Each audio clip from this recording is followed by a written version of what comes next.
welcome to the home garden. So I've just come back from my cousin's house, the Enabler, and it was like visiting the garden centre. I've come back with so many plants. So I'll show you what those are. I also had a little delivery from a neighbour last night, so I'll show you that plant. And then we've got quite a big job to do this afternoon into the rest of the weekend, which is a brand new no dig bed. So the first plant that I came back from my cousin's with is a house plant, and this is like palm thing. So I love these. I love how wafty it is. I might have to change the pot because it's a square pot. So I might do that, and then she can have her pot back. So that was the first plant. Let's go outside for the next. So she also very kindly has given me a new hosta. I have quite a few hostas, but this has got a nice variation, and it's very healthy. So there's always room for another hosta. This is a bleeding heart. She had a few of these growing in her greenhouse randomly. This is from the same master plant that my bleeding heart over here is from, and there it is. It's actually flowering as well. There we go. I thought I'd lost that over winter, but it came on back. So this one might go into the new no dig bed. We'll see. And then here we have a peony, and this is a bright pink peony, and I'm super excited because the peony that I already have, which is over here at the front of the garden, has a bud. So this is my first ever peony bud, because I have not had much success with peonies. So this is from my mom's garden, and I planted it here last year. Last year it just grew foliage and then died back over winter, but this year I actually have a bud, so that means I didn't bury it too deep, I'm hoping. And the final thing I came back with, which we dug up while I was there, is a raspberry. So she was making room to put in her apple tree, and so I said, sure, I'll have another one of your raspberries. I already have lots of their raspberries that I planted onto the front garden as part of the food forest. But I'm concerned that I think it was the Polana ones that I got from B&Q and put on the allotment, haven't made it. There's no growth. So yeah, I'm a bit disappointed about that. The other ones look fine, the Shagana ones. So this is a potential, there we go. No, that was no good. There we go. A potential replacement for that one.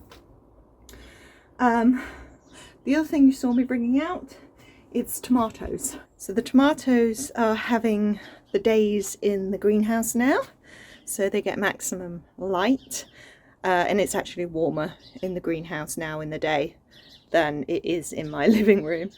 I don't think we've had any casualties in the tomatoes, and these ones are growing really quite tall and strong now. I'm really quite happy with these tomatoes. These are my loofahs. They're also coming out into the greenhouse each day. I think they're looking pretty good. Okay, so I've got 3 of those.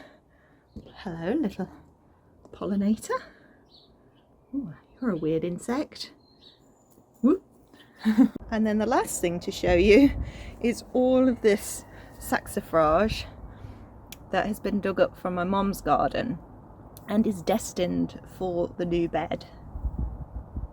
While we were digging that up in Mum's garden, we also dug up a damson tree, and I took that over to the allotment after work one day this week.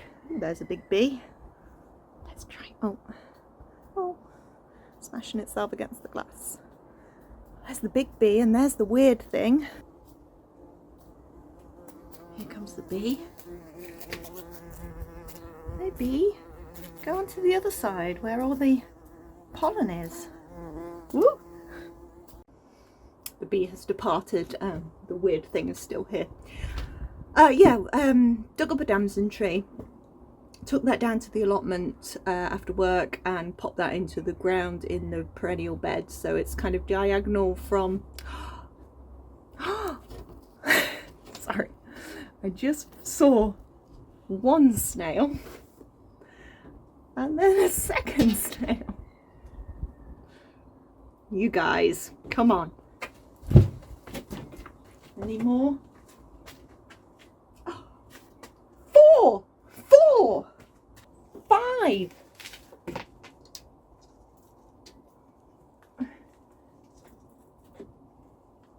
6.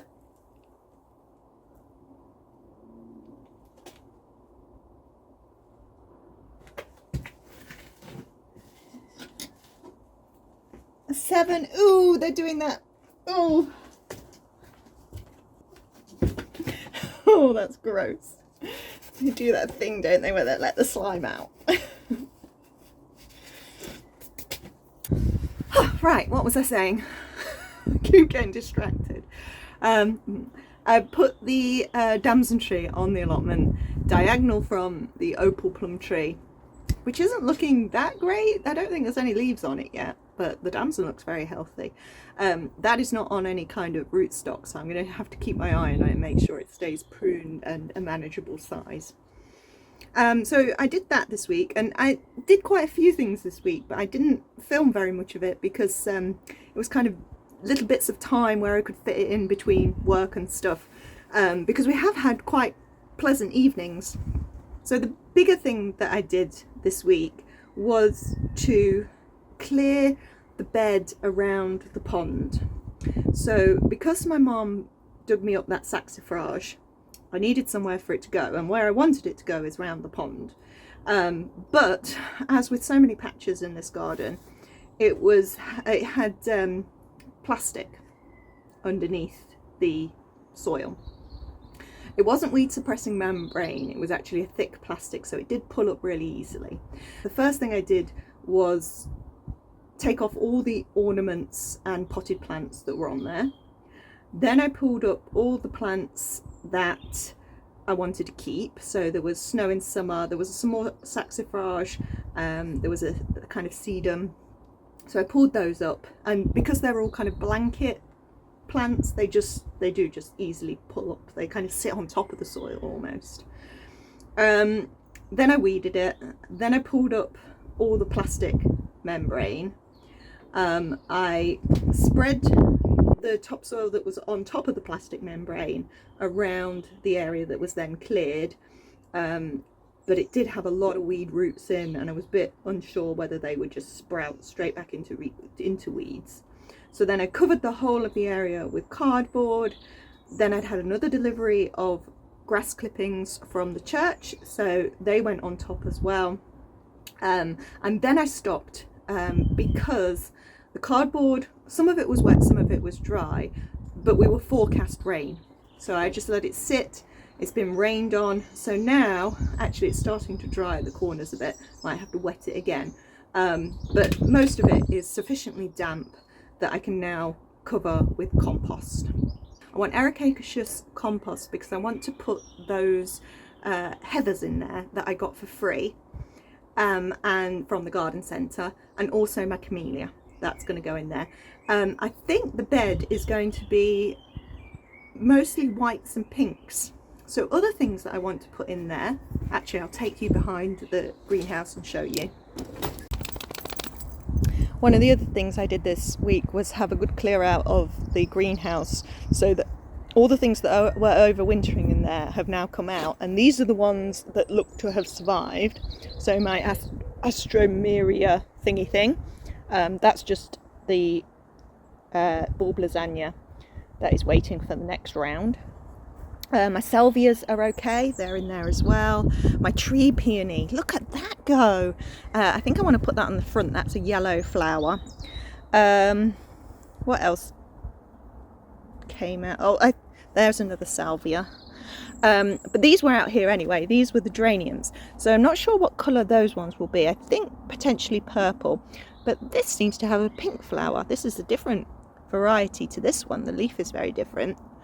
And I've got the 2 original pots as well, which is all coming back. So those are pink and white. This is also pinky, it's a Panaria. So I'm thinking, yeah, pink and white border. What do you think of the new bed, Dory? You like it just like that? Yeah. Can't be standing on it when there's plants on. Off! Off! Good girl. Yeah, so if I put like the erigeron and the geranium along this bit, then they're going to trail over the rocks.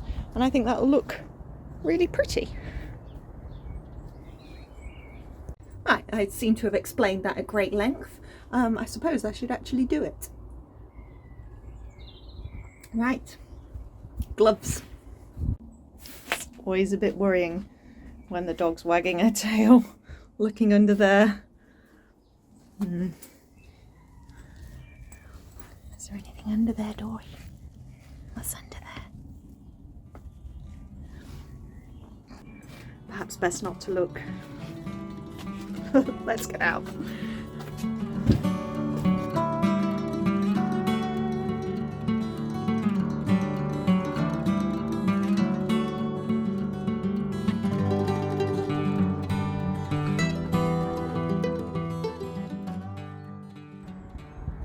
And how immensely satisfying is a freshly composted bed like that. So much potential. So many possibilities. So I haven't put the ericaceous on yet. I'm going to be good and follow Monty's advice and place my plants before I start planting them, which I am bad for. So I'm going to decide where all the heathers are going to go and the perennials, and then I'll know where the ericaceous soil is necessary for the heathers and the camellia. The rest of it won't need it. I'm also wondering whether I should put my ornamental cherry into this bed as well. As I say, so many possibilities. However, I'm not going to do any of that right now because I should think about it. And also I've just come back from giving blood and I have not got the energy to be putting plants in. What I might just about have the energy for before the dog walk is planting some more asparagus seeds. So let's do the asparagus story. This isn't long, don't worry. So I planted a load of asparagus seed. I probably did it on a video.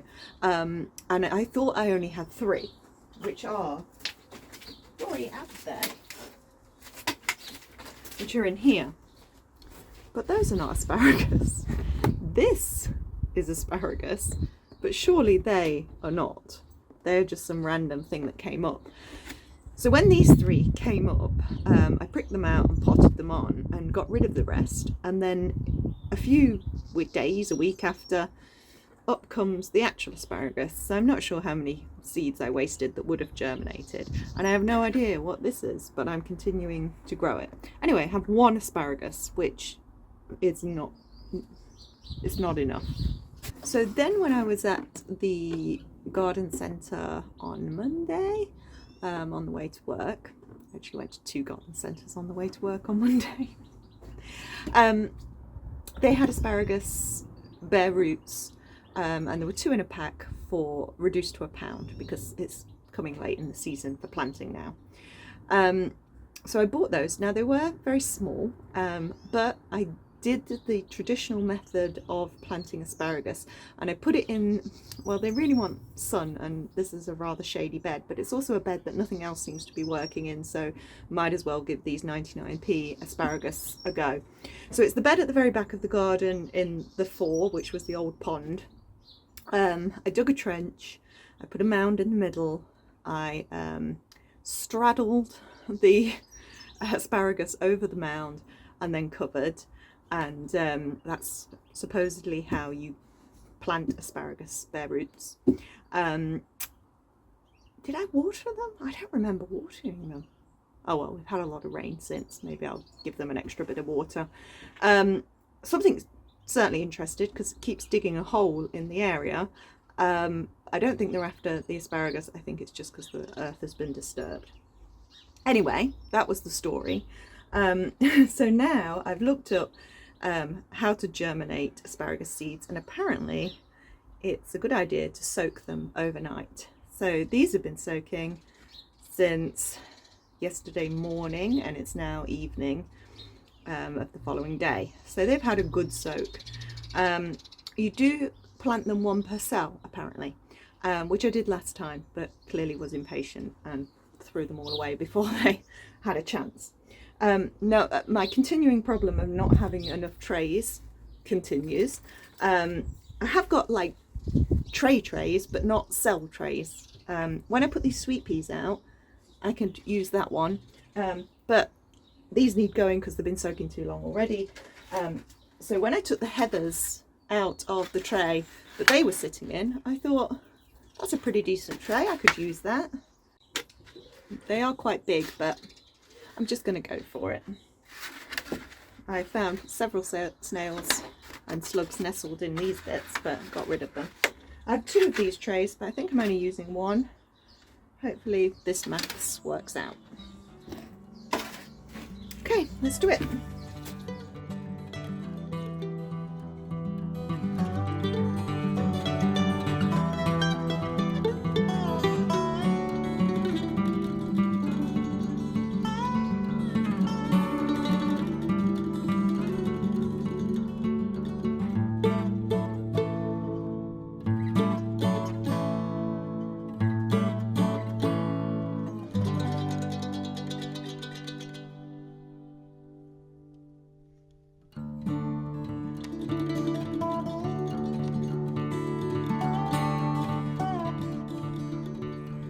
So the maths was not right. There are about 2 per cell now, so I'll just have to thin to 1. That sounds very optimistic that so many are going to come up when that wasn't the case last time. But we're putting that down to my own fault. So I think I might just cover that so that the moisture stays in. Let's use these wooden boards.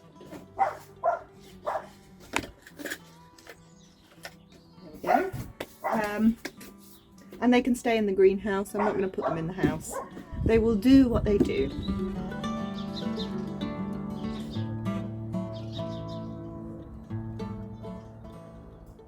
Waiting very patiently for her walk, as she has been barking, as you probably heard. Okay, I'm going to call it quits for today, and we'll reassess tomorrow in terms of the new bed. See you then.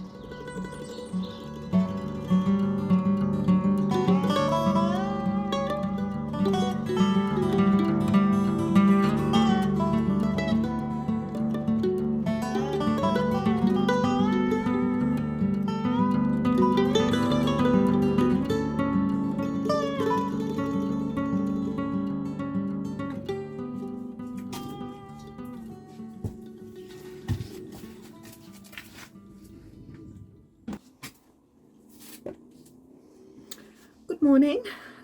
Feeling a little bit better this morning, a bit refreshed.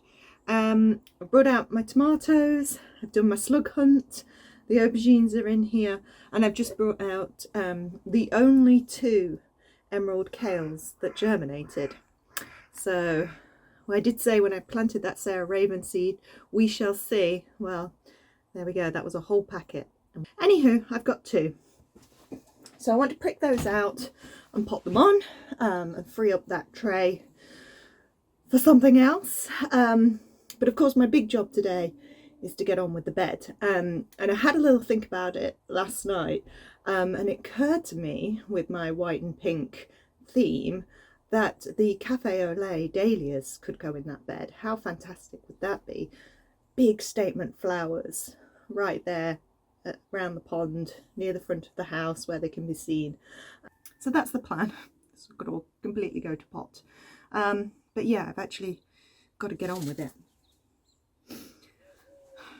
So I'm not utterly convinced by my placing, as I said last night. I'm wondering now if I have tall things in here, like the dahlias and the cosmos, that's going to shadow or shade out the heathers, which need full sun. But then it does go on a slight slope upwards. I don't know. Okay, so I'm going to stop nattering and get on with it.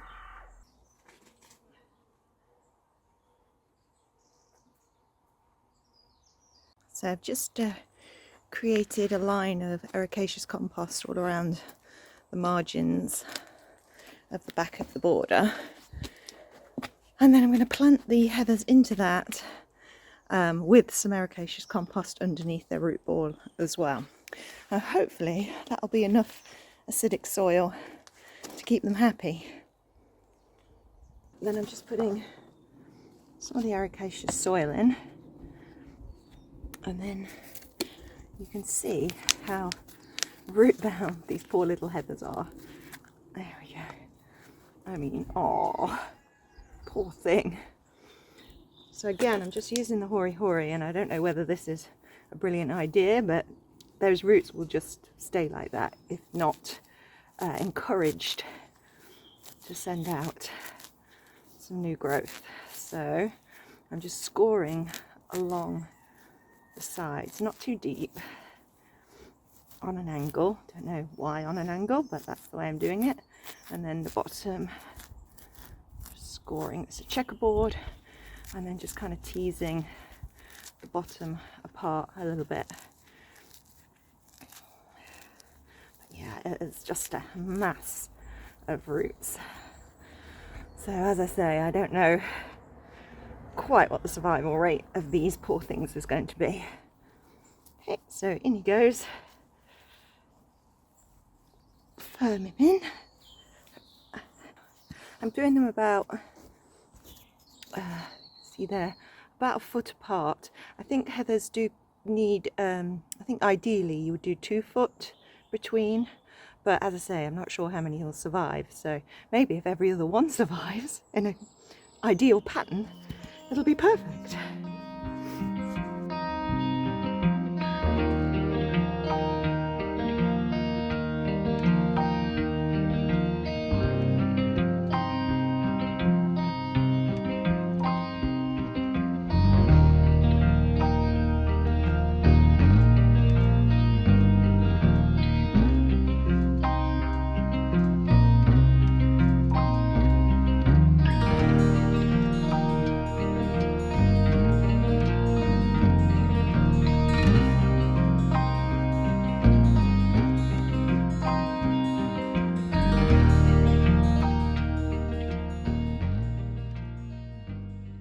Enjoying this little bit of sunshine and a little rest after populating the border.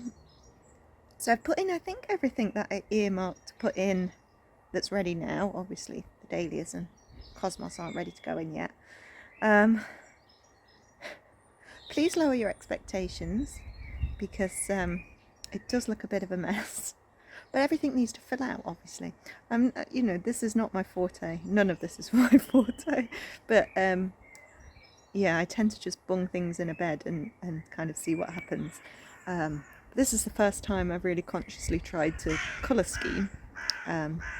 Again, not particularly successfully, probably. Anyway, stop getting down on myself. I'll show you what I've done. So, first of all, we have a bleeding heart, and then some tulips, a salvia, which I think is a pink salvia.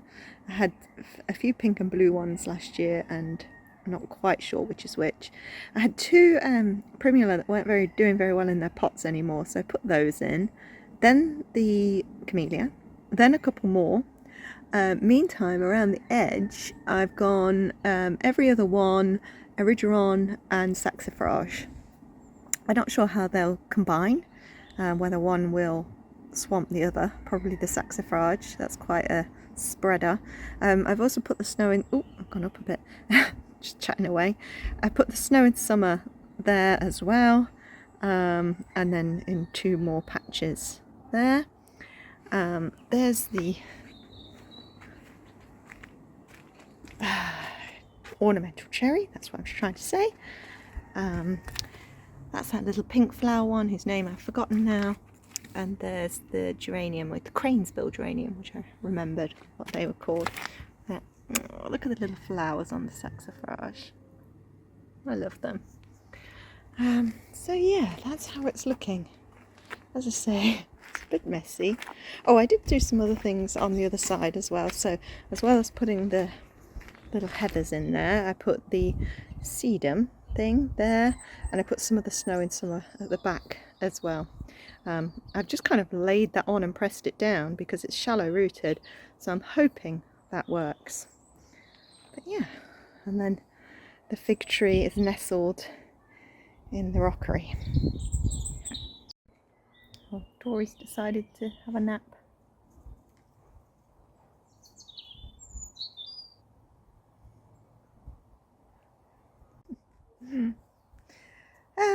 So I'm happy with that. I guess I'm happy with that. That was my plan. It looks what I planned to do. So I think it just obviously needs to settle and fill out and look slightly less half dead and messy. But yeah, I know what I'll do before I go for this week. I'm going to go down the garden and show you something rather exciting. Again, lower your expectations.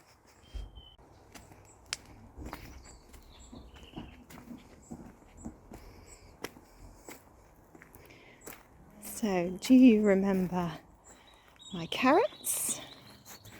Well, here they are. We have pretty good germination across here. How fantastic is that? Oh, that was a short nap, Dory. So I was a bit worried that that was just total madness that I had embarked upon there. But the first stage is germination, and tick, we've got that one. So hopefully we can get to the next stage and actually grow some carrots. All good. Well, thank you for joining me to do that little project. I just realised I also said I was going to put the sweet peas in there, for which I would need to make a frame, and also the echinacea and trifolium. Maybe another day. But right now I'm going to prick out my 2 kales, and then tomorrow I'll be down on the plot planting all the main crop potatoes. So I shan't take you down with me for that because you've seen enough of me planting potatoes. If you missed it, it's the previous episode to this one, and I'll link it at the end. It is currently 43.8 degrees Celsius in this greenhouse. So I think I'll be doing this pricking out pretty quickly and then going back to just sit in the garden and enjoy it, I think. What do you think, Dory? Good girl. Okay, so cup of tea, cheers. Thank you for joining me. If you enjoyed, please do like and subscribe, and I will see you next week.